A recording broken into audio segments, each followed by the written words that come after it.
we have Colonel Rajiv Agarwal with us as a guest to talk to us on a burning topic of what's happening in Middle East, specifically with reference to Israel. Today, you pick up social media, you take electronic media or WhatsApp groups. The words which are streaming are Israel, Hamas, Gaza, and MOSSAD. Rajiv, welcome to the show. Thank you, sir. Now, about this, what has happened in Israel, Rajiv आप ये तो मानेंगे कि दो वहम जो हैं दुनिया के वो अब इससे टूट गए हैं। एक तो ये कि हमास की कैपेबिलिटी जितनी आंकी गई थी उससे बहुत ज्यादा थी, और दूसरी ये कि इजराइल की जो कैपेबिलिटी थी टू डिफेंड इटसेल्फ वो भी एक भ्रम टूट गया। Rajiv, you been in MI directorate, you have served in the Gulf division of MEA, and presently you are assistant director in Manohar Parikar Institute of Defense Studies and Analysis. I know कि आप इसके ऊपर बहुत पैनी नजर रखते हैं.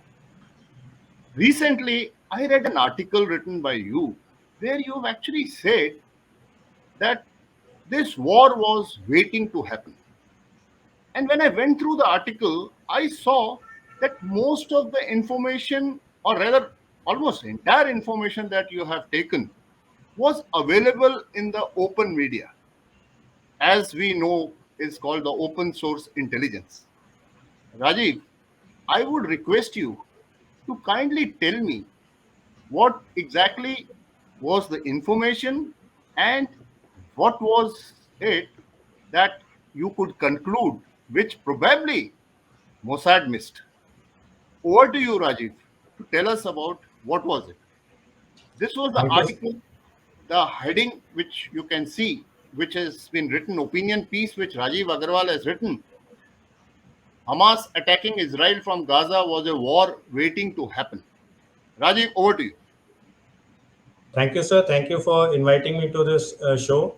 And yes, when I sat down to write this article, I said, how should we start? Because by the time people start reading it and start analyzing it, the war would be already on, and it'll develop at a very furious pace, knowing how the wars and conflicts in Middle East or West Asia, as we call it, progress.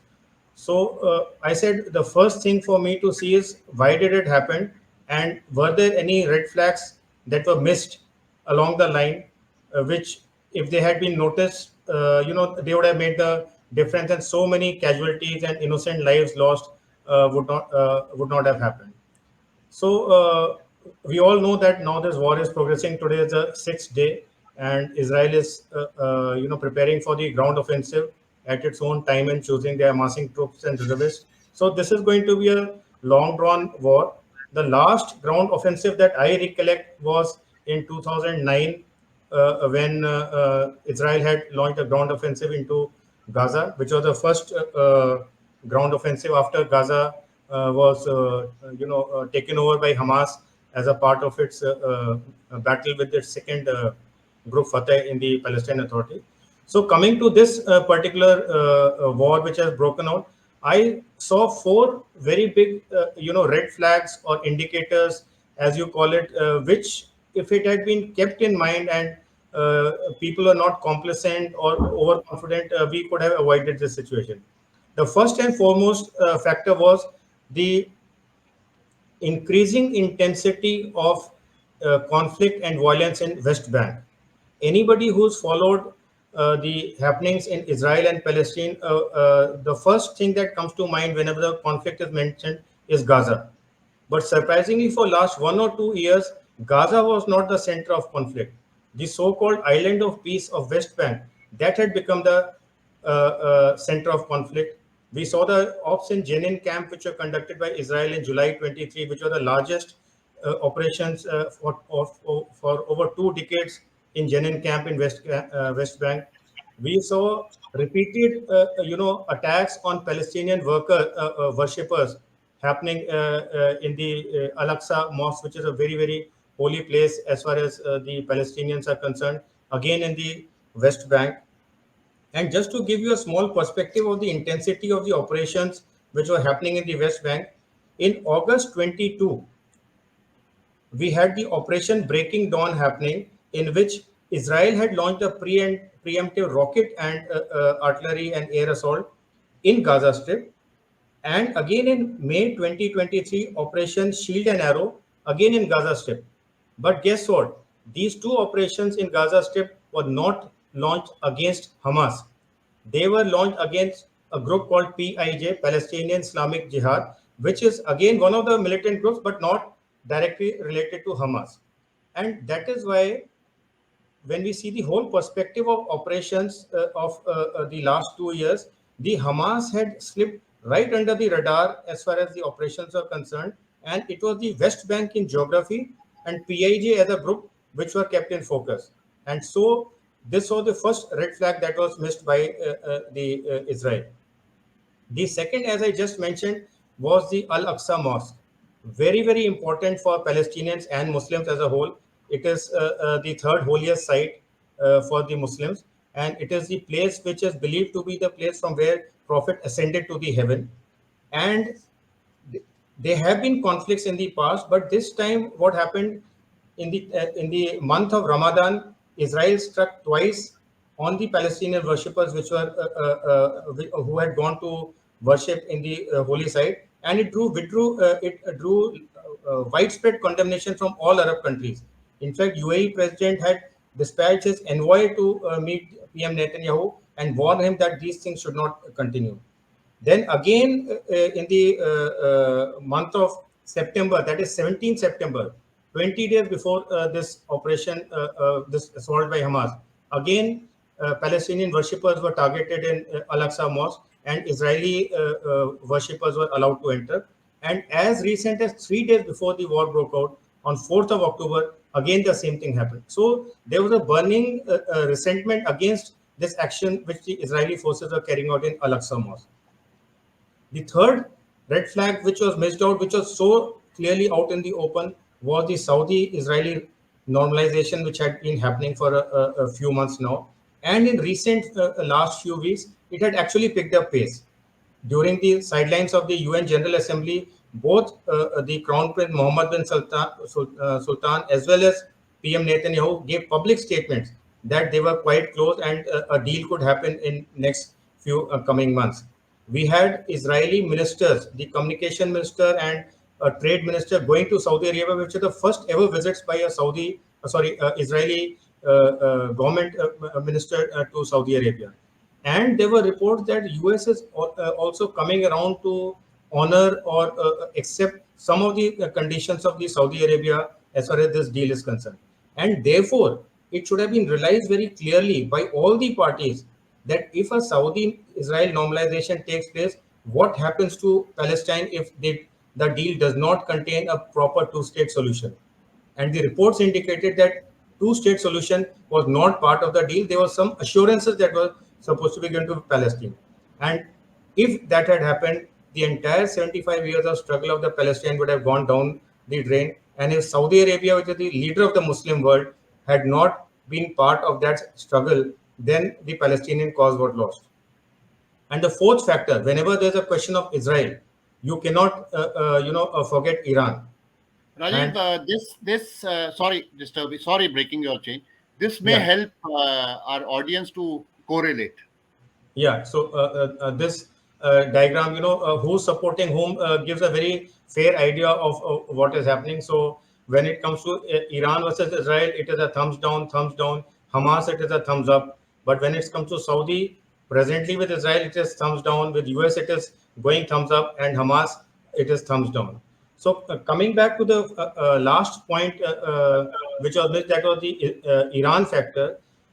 Right from 2023 beginning onwards, Iran has been on a roll. Their nuclear program is going on, despite the report that they found samples of 84% enriched uranium. Nothing much could be done. When Iran removed IAEA inspectors from their nuclear sites in June, nothing happened. Uh, there was a very big event which took place on 18 September, wherein Iran and America, through Qatar, they exchanged prisoners, and Iran got $6 billion, which was frozen in US accounts in South Korea. And that was apart from the monetary value of the defreezing of 6 billion, it was the psychological impact that they had won this small battle of getting the accounts defreezed. And then on 4th October, there was a US defense strategy report which gave almost like a clean check to Iran, where they said that Iran is not developing a nuclear weapons program, although if they want, they can develop it in a few weeks' time. So Okay. these were the four big flags. If they had been kept note of, apart from the technical issues of intelligence failure, these four factors, if they had been kept in mind, maybe this kind of a thing may not have happened. Over to you, sir. Yeah. See, whenever anything has to be protected, Rajiv, you will understand that Israel is found on an area, on a land which is a contested land. It was created in 1948, and there is a traditional Judaism versus Islam rivalry is there. So Israel very soon realized that अगर उसने ठीक से सुरक्षा के साथ security के साथ रहना है तो it has to be a security dominating state, or in a way you can say that the entire country was converted into a garrison state, wherein issues like physical security, intelligence was given more importance. Very briefly, you have covered this point of intelligence failure. Let's now have a look at this. I'll just flash this slide, that how exactly do you protect when you are a garrison state? How exactly do you protect the whatever is the target of supposedly the militants? Now, in this case, if you see this rings, these are concentric rings, कोई भी area जो है बीच का जिसको protect करना होता है, that has to be given concentric circle. सबसे बाहर रहता है इंटेलिजेंस कवर. आपके सोर्सेस ह्यूमन के, आपके टेक्निकल इंटेलिजेंस, कम्युनिकेशन इंटेलिजेंस, आपके सैटेलाइट इंटेलिजेंस, इन सब से आप इंफॉर्मेशन को कलेक्ट करते हैं. और अगर कोई टेररिस्ट अटैक होने की का अंदेशा रहता है तो you are able to stop it, stall it. उससे पहले कि वो कर पाए उसको रोक दिया जाता है. लेकिन you will agree that it can not be fool proof. एक इंटेलिजेंस ग्रिड जो बनाई जाती है उसके अंदर कोई ना कोई गैप जरूर रह जाएगा. उसके अंदर से मिलिटेंट्स निकल जाते हैं. तो उसके बाद होता है फिजिकल सिक्योरिटी. फिजिकल सिक्योरिटी में आपकी फेंस है, आयरन फेंस है, जो उसके केस में इज अबाउट 20 फीट हाई. उसका जो ग्राउंड है उसको अंदर कंक्रीट के साथ बनाया गया है. उसके ऊपर सेंसर्स हैं, उसके ऊपर अलार्म्स है, उसके पीछे वॉच टावर्स हैं. वहां पर 24 घंटे by observation and by fire उस फेंस को डोमिनेट किया जाता है. I would feel that this lesson learned, how exactly it was breached, is important for us also, because we also have a similar fence in J&K, in Jammu and Kashmir. In this case, Hamas, they have managed to break this physical barrier also with no alarm. Then the close cover which is provided, that is the immediate cordon, उसको भी break कर दिया गया और ये पहुंच गए अंदर. राजीव, इतनी कॉम्प्लिसेंसी क्यों आ गई कि आपके हर लेयर को कॉम्प्रोमाइज किया गया और यहां तक पहुंचा? क्या ये ओवर कॉन्फिडेंस था? क्या ये हमास का प्लान था कि over a period of time 2-2.5 साल उन्होंने कुछ नहीं किया? You have said a bit. I would like you to just elaborate on this point. So, sir, you are right. I mean, for any kind of a security grid, and especially with reference it is very special both to Israel and India because of our special circumstances across the borders and line of control. So, as far as this point is concerned, I would say there were three important things that went against Israel. The first is what you said, complacency. Second is deception. And third is distraction. So I'll explain in a minute all three of them. Complacency was because of inaction by Hamas for over 2 years, or non-provocation of Israel or across the Gaza Strip for almost 2 years. There was sense of complacency that Hamas was more into a political mode, and they had given up some kind of a militant kind of a attitude. Hamas did not join PIJ in any of the attacks across the West Bank when it happened. So there was a sense of complacency which had set in, and that I would say. The second is the deception. The way Hamas carried out this attack is a lesson for everybody in intelligence. It was the deception was across many realms. So what did they do? They first fired 5 to 7,000 rockets simultaneously, which was beyond the capability and capacity of the Iron Dome system. While the rockets landed and created chaos early in the morning and people scrambled, it was a holiday.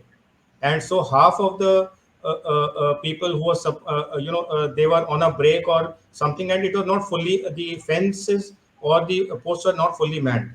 Now we have also got reports that through the drones and through slingshots, Hamas disabled their posts, which were observation power towers. They disabled their automatic firing machine guns, and they disabled their immediate communication towers, which were used to communicate between the various Israeli posts and the command post. And thereafter, simultaneous attack on the fence through various means across 22 locations was again a very well conceived plan, and Israelis were actually deceived. The third is the distraction. The distraction was beautifully created by everything that was happening in the West Bank, wherein the entire focus of Israel was towards what was happening in West Bank and sometimes across Lebanon. And so these three factors combined lulled them into a situation where they were caught with utter surprise. Okay, very well covered. Now, as far as this deception is concerned and this complacency, it's not only Mossad or Israeli. आपने जैसे बताया है, open source को भी analyse नहीं किया गया, technical intelligence को भी एनालाइज नहीं किया. सबसे बड़ी यूएसए इसका सबसे बड़ा हिमायती है. Even USA on 29th of September, the NSA to President Joe Biden, in a speech, is saying that Middle East has not been quieter in 2 decades than what it is today. He was Absolutely. not hinting at the lull. He was actually hinting at, he was showing this as an achievement of the present government. Absolutely. Rajiv, we have served in counter insurgency areas. जब इस तरह का माहौल होता है, जब कुछ नहीं होता है, तो instead of saying that all is okay, we start getting, panic starts. At least as an intelligence operator, I always used to panic, and I used to tell my officers and men, yeah, this is an uneasy calm. Something Absolutely. is going to happen. Look for this thing. How can it be an uneasy calm? Yes. एक market का चक्कर लगाते थे तो समझ में आता था कि आज मार्केट में कुछ हलचल कम है, या कुछ दुकानें खास तौर पे ऐसी होती हैं जिसको आप देखते हैं कि ये दुकान क्यों बंद है. So these are all red flags which should have been raised at that particular time. इतने सालों से आप उस एरिया में आप डिप्लॉयड हैं, आपको उनकी हर एक्टिविटी के बारे में मालूम है, आपने नो एरिया जोन बना रखे हैं फेंस के आसपास, आपके इलेक्ट्रॉनिक इक्विपमेंट हैं, आपकी कम्युनिकेशंस हैं, आपके वॉच टावर हैं. इन्होंने जिस तरह से इसको प्लान किया, I think the plan was better than a military operation. It was a full fledge military operation. Absolutely. I mean, this is a war of unequals. You have a Yes. conventional army of the Israeli forces where you have tanks, guns, air force, commanders, structure, and on the other hand, you have Hamas, which is ad hocly organized group of people who are super motivated towards their cause Yes. and funded by multiple channels across the globe. It is a a war of unequals. But as I wrote in my article, Hamas I don't think was looking at victory. Hamas had reached a stage, and the plan which they had over the past 1 or 2 years, their own sole intention was that before it is too late, their voice should be heard and heard with a loud bang. They know that the ground offensive will come. They knew that the aircrafts will pound their buildings and hospitals and schools down. They knew that Gaza would be blockaded, and most likely, if the war goes the way it is going, and when the Israeli pride is hurt, Gaza would be occupied by Israel sooner than later. But I think it was about them knowing everything and still going about it, just to see that they don't reach a stage where even if they raise a voice, nothing would be heard. But Rajiv, I have a counter question to this. This could be a tactical win for Hamas. What have they achieved at strategic level? What, by doing this action, have they gained friends or have they made enemies? Somehow, even what is the situation or condition today of Saudi Arabia, of Iran, of, are they, have they actually strategically achieved something? Fine, temporarily, tactical level, yes, 1200, 1300 Israeli killed, 3,500 injured, captives they have taken, जिसको आप वो बाद में अपने prisoners के साथ exchange करेंगे. But what have they achieved at strategic level? I mean, their aim is to make an independent country, Palestine. Have they worked towards it, or have they somehow compromised that their ultimate aim of achieving an independent country for Palestinians?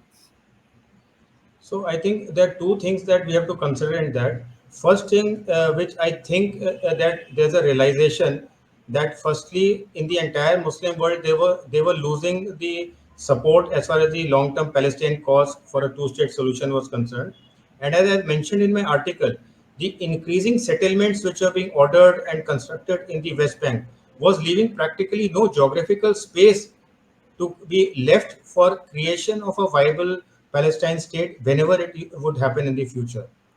As far as the tactical or strategic victory is concerned, I think that right now Hamas is the villain. They have launched a terror attack. They have butchered Israelis. We have watched the news where small babies have been, killed and very massacred in a very brutal manner. So right now, Hamas is the villain, and even the staunchest of the Muslim countries, Saudi Arabia, UAE, everybody is denouncing Hamas. But what happens 10 days down the line, 15 days down the line, 1 month down the line, if there's no ceasefire? More and more groups, more and more nations will be forced to join in the battle. As I said yesterday on one of the other shows, this battle will not remain localized between Hamas, Israel, and localized to Gaza. If there is no immediate ceasefire, which is unlikely, it may spread further. And moment it spreads further, it will no longer remain a Hamas versus Israel war. It will become a cause for the Palestine state. It will become a cause for Muslim solidarity. And that time, the stakes and the cause for victory will be totally differently defined. Well said, Rajiv.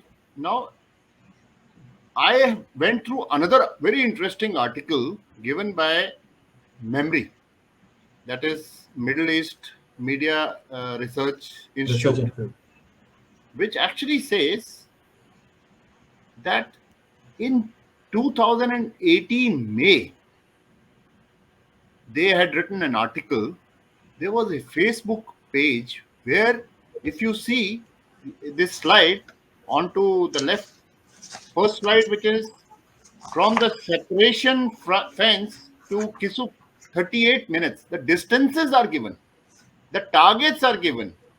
Then there is also a map which is depicting distance to various communities which are there in the Gaza, near the Gaza border. This should have raised hackles. If, and for lack of space, I could not give more images. There are satellite images, and they're saying that these have been distributed to youth. I mean, if so much of input was available, is it a case of a very speculative sort of thing which has been dismissed, which in intelligences we do? जब कोई ऐसा big lie type, कि यार ये तो हो ही नहीं सकता, तो straight away you just discard that particular information. Do you think at some stage each and every input that has come has to go through the int cycle? That is, first of all, we must collect from various agencies, we must collate it, thereafter shifting, analysis, and thereafter dissemination. And it should not be just left on the whims and fancies of the analyst who's sitting because he thinks that it is outrageous, he cannot do it. But when you go back to this operation that has taken place, I was trying to analyze it. A lot is true in what these images are given. I mean, you've been in MI directorate. Anything that you want to comment on this? That how can chota, bada, big, small, any input can be negated? Subsequently, in hindsight, it is easier to become wiser. But yes, these sort of things should not have happened. I agree, sir. This MEMRI report, which is there, it is giving inputs which were first, discovered by Israel in 2018. So Yeah. it was 5 years back, and like I said, the focus of Israel on the skirmishes or conflict happening towards West Bank only happened in last about 1.5 2 years. The last major operation which happened in Gaza Strip was in May 2021. So from if we take the this maps which are there in 2018, yes, Israeli would have known about it. Israel would have known about it, and they would have plugged those loopholes. But this was way back. Although what I would say that this information or this kind of a data that was collated by Hamas would not have gone waste when they planned this particular operation over the past 1 year. Yes. So that is what my point is, that how can you not, I mean, this at back of mind somewhere it should have formed an opinion about this thing. Okay, now let's go ahead. Rajiv, I'm asking you a very speculative question. I know subsequently investigations will reveal, but as of now, since you have a detailed analysis you have carried out and you are constantly in touch with the development, who's done it? Sorry.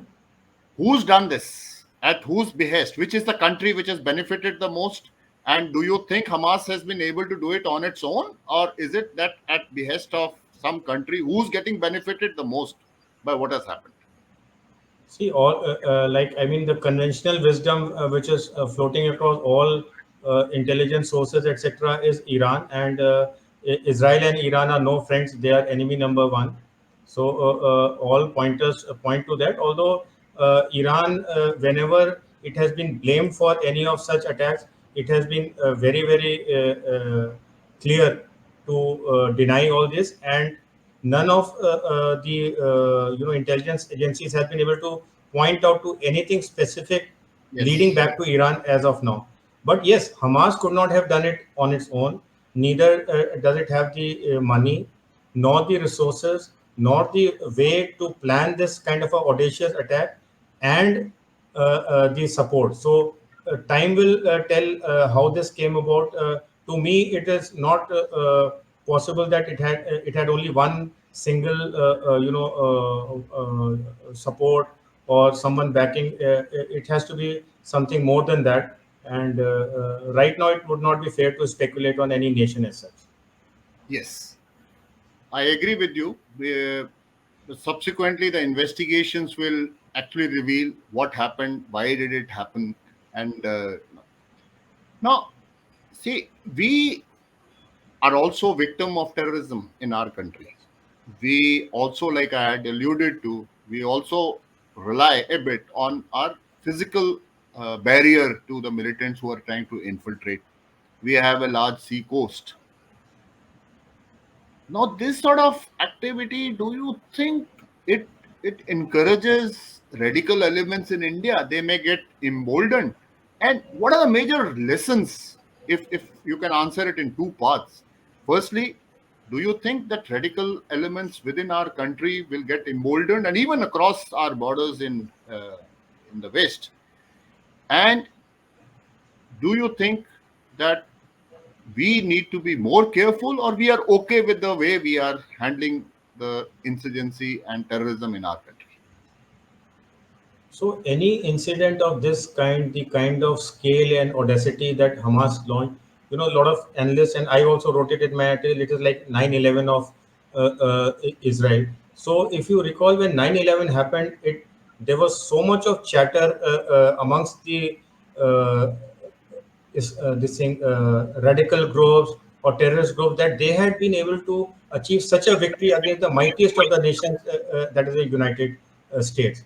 Similarly, Israel in the region, as far as its invincibility is concerned, in terms of its strength of its guarding its borders are concerned, was absolutely impenetrable. And to do it and across such a wide scope, and if you recall, Hamas has done it across all the three mediums. They launched ground groups, 20, 22, 25 points across this thing. They innovated hang gliders, powered hang gliders, and flew over the fence to launch land inside Israeli territory to target them. And despite a standing blockade across the sea since 2007, we should remember Israel never eased the blockade across sea in Gaza. They had permitted land border, they had permitted Rafah crossing across Egypt, etc. But sea blockade was never eased. Yes. They found small boats to land on beaches across Israel and launch these attacks. So I mean, these things give such a psychological boost to any of these kind of groups across the world, not only across India but across the world. That if they could do it, then we could also do it. Yeah. But the most important factor is that these things do not happen in isolation. Unless there is support, unless there is guidance, unless there is intelligence as well as weapon support, these don't happen. As far as we are concerned, I mean, Indian Army is on the ball, and we both have been there. We are not known to let our guard down, and we are pretty good. Yes, line of control fence is not totally impenetrable, but we have layers of interception lines where we are able to nab the infiltrators as and when they come. And Jammu and Kashmir is on a very positive trajectory. So, despite all the good things happening, we have to maintain our alert level so that we don't slip even one rung as far as the prosperity and positive trajectory of JNK is concerned. Totally with you, Rajiv. Now we have good standard operating procedures. I'm sure Israel has fantastic standard operating procedures, but like important days, like in this particular case you have also mentioned, important days we have to be extremely careful. We have to raise our guard because it gives some sort of complacency to the victim, or now in case of Israel, but it gives a big boost to the morale of the militants and terrorists who want to disrupt the activities. Absolutely. Absolutely. Rajiv, I will just flash a slide that I had prepared. I was going through some of the major newspapers, cutting from the newspapers what they are saying.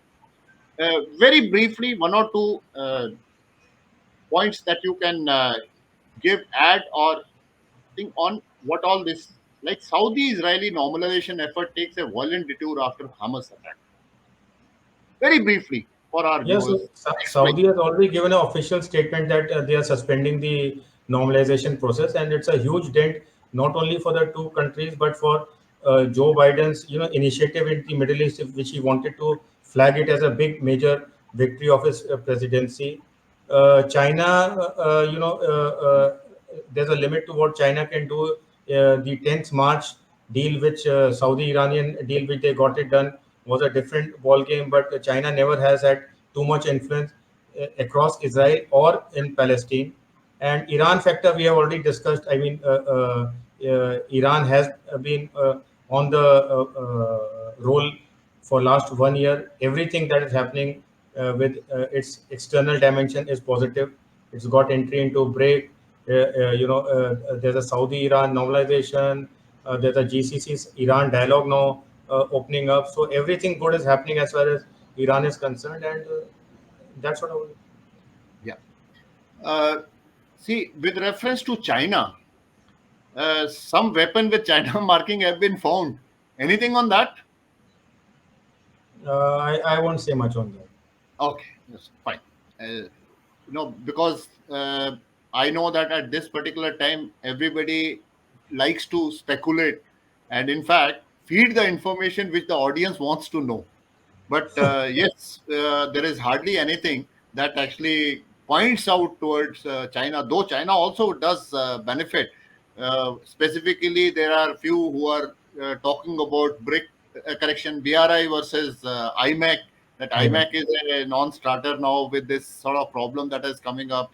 Turkey is being roped in for this thing, but I think let's leave it to people who like to increase their TRP by bringing in this thing. But yes, I agree with you. As of now, there is no substantial yes, evidence to either confirm or negate this China angle into the whole thing. And and, as and when we come to know about it, probably more and more information will be available. Then probably we'll be in a better position to assess what exactly has gone wrong and how exactly India should proceed.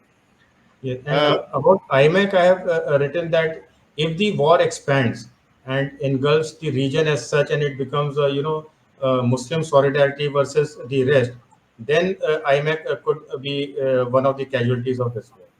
Yeah, I agree with you. I agree with you.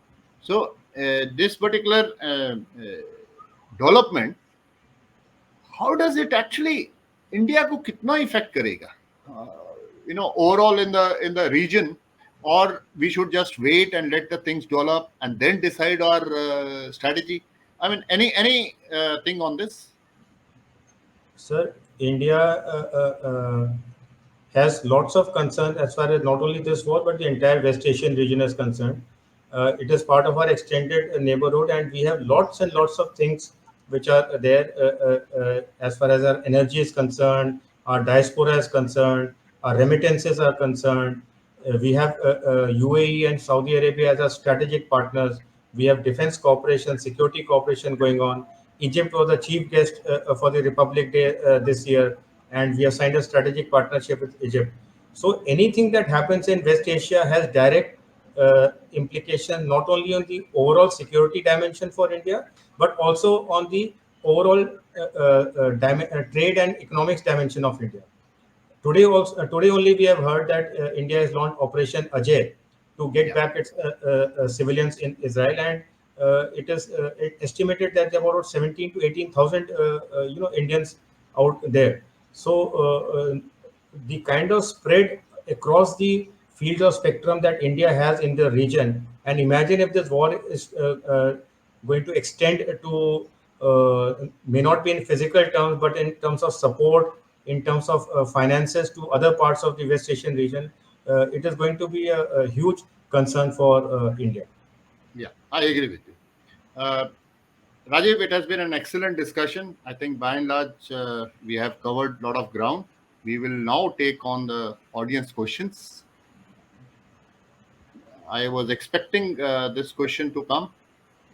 Now, the war between Ukraine and Russia, between Israel and Hamas. Since ammunition, weapon, manpower shortage is the best time for China to invade Taiwan or Bharat. Yeah, I mean, China and Taiwan is a question which has been going on Yeah, for some days now. And if it happens, it will be very unfortunate because it will increase the scope of conflict across the globe, from Europe to West Asia to Indo-Pacific. Uh, but I mean, there's no way that one can speculate on such things.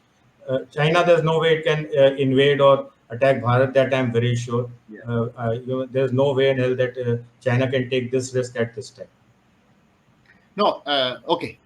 What basically why Mr. Kumar Gopalan has written is that few days we had a episode, a correction and edition of Stripe Dialect, where one of us had said that whenever there is the world's attention is on some major event, like 1962 case, it was the Cuban Missile Crisis.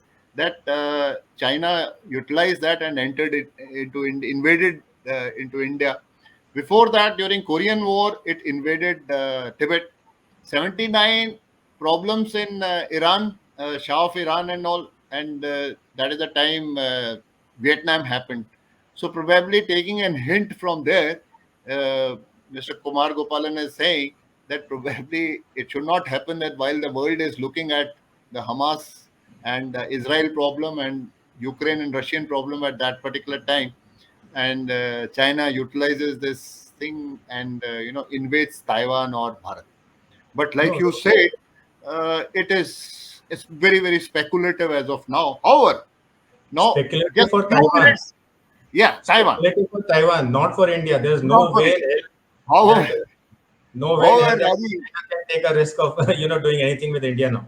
but Rajiv, again we've been saying that sometimes the speculative reports we discard, but it cannot be totally ruled out.